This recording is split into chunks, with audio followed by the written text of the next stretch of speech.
We ended here and we talked about ATP and how it releases energy, and you drew the little diagram, and it's something you have to know, okay?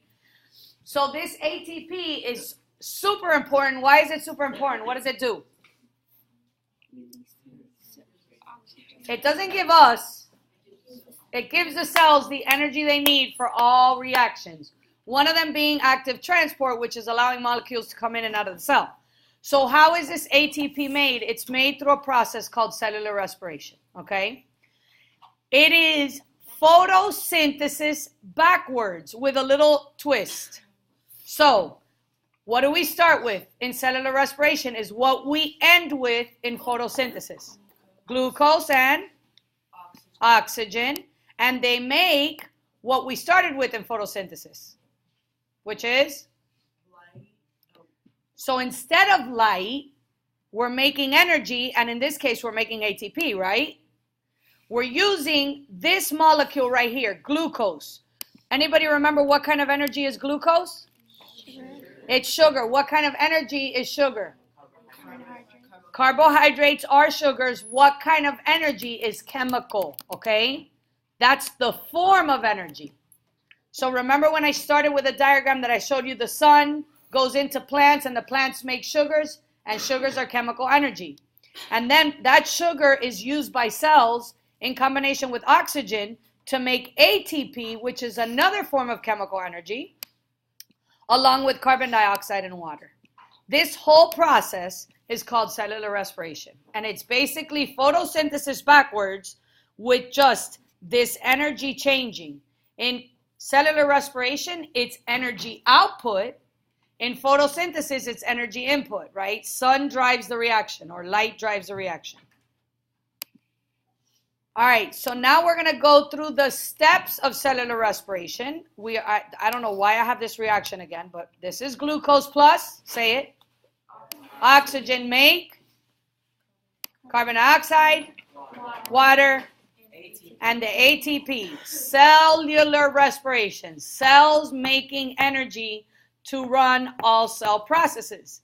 When we covered cell organelles and we talked about energy, who was my energy making organelle? Mitochondria.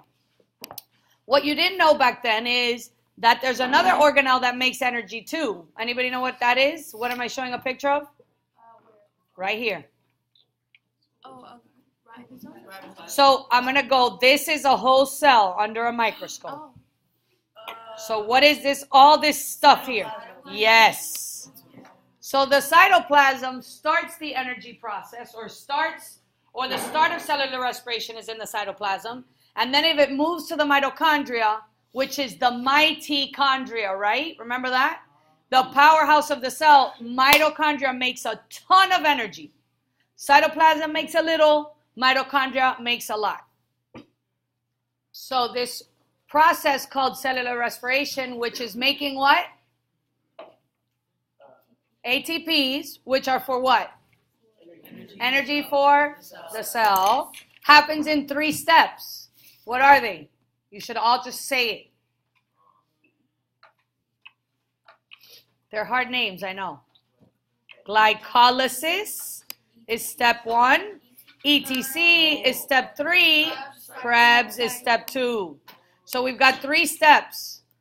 Glycolysis, Krebs, and ETC. Within those steps, you're going to see the reactants that occur in the whole reaction kind of spread out. So the reaction doesn't happen like straightforward. Molecules come in here, come out here, others come in here, come out here, right? Which you kind of did yesterday. So step 1 again is glycolysis. The order of these steps is important. So it's glycolysis, Krebs, then ETC. And if you look at the word glycolysis, glycose used to be a name for sugar, and lysis means breaking down. So what's really, really happening in glycolysis is we're going to break down the molecule of sugar called, so glucose glycolysis, yes? GG, all right. Where does this happen? Look at my thing. What is this? Good. If little energy is made during glycolysis, right? So it's going to start in the cytoplasm. Tricky. So now we're going to look at reactants and products for glycolysis. G for glycolysis, G for glucose. And I already told you that the name of glycolysis means to do what?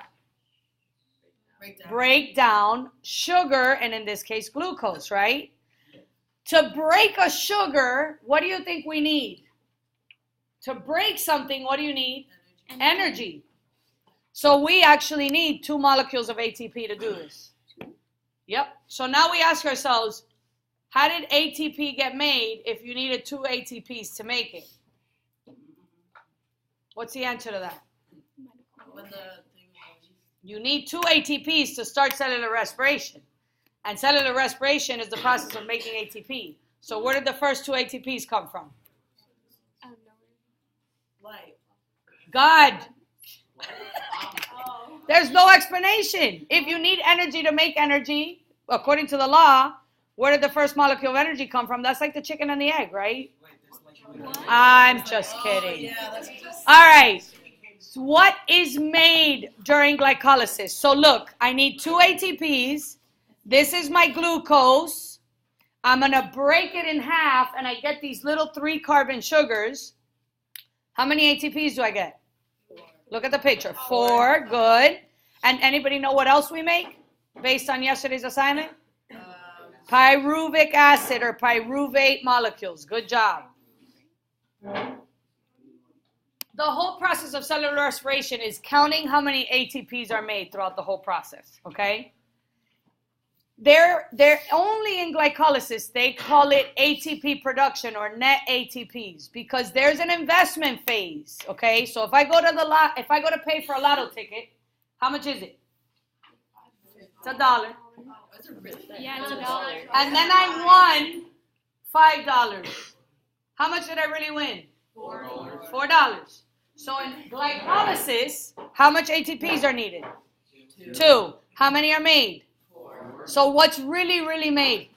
2. So the total net gain of ATPs during glycolysis is 2. But if I ask you on the test, how many ATPs are made during glycolysis, what's the answer? 4. What is the net gain of ATPs? 2. It's that simple, okay? So easy. So according to cellular respiration, after glycolysis, what happens? Krebs in order, and then ETC. But this only happens if around the cell there's what? Oxygen. Notice I put all your little oxygens floating around. If oxygen is not floating around, the rest of cellular respiration cannot happen, and it ends right there, okay? And then I'll tell you what happens after. If oxygen is present, they call this aerobic respiration, okay? And that's when Krebs and ETC can happen, okay? This is all going to happen. So we started in the cytoplasm, which is like the jelly-like all around the cell, and it made 4 ATPs, and then oxygen was here, so pyruvates decide to go into the what? Mitochondria. So the good part of knowing reactants and products is if you know the products, you know the reactants for the next step, right? Because the products of one step are the reactants of the next. You see the coenzyme A and the citric acid cycle? I mean, I'm going to show you pictures of what really happens, but we're only going to worry about just minimal information. So the reactants of cellular respiration, or wait, here's a good question for you. The products of glycolysis are what? Products of glycolysis. Oxygen. Oh boy.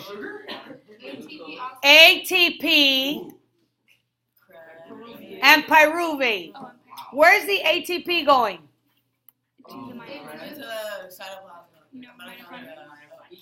What's ATP for? For the cell to use. So the only thing left over is the pyruvates, okay? The ATP that's made in glycolysis is for the cell to use. The pyruvates are for the completion of cellular respiration. Pyruvates are going to go through a process where they're going to get broken down and they're going to turn into something else, which is acetyl coenzyme A, and then they're going to go into this cycle. And in that cycle, we're going to make more ATP. And what else? Look at what's coming out of that cycle. Yes, carbon dioxide. Good.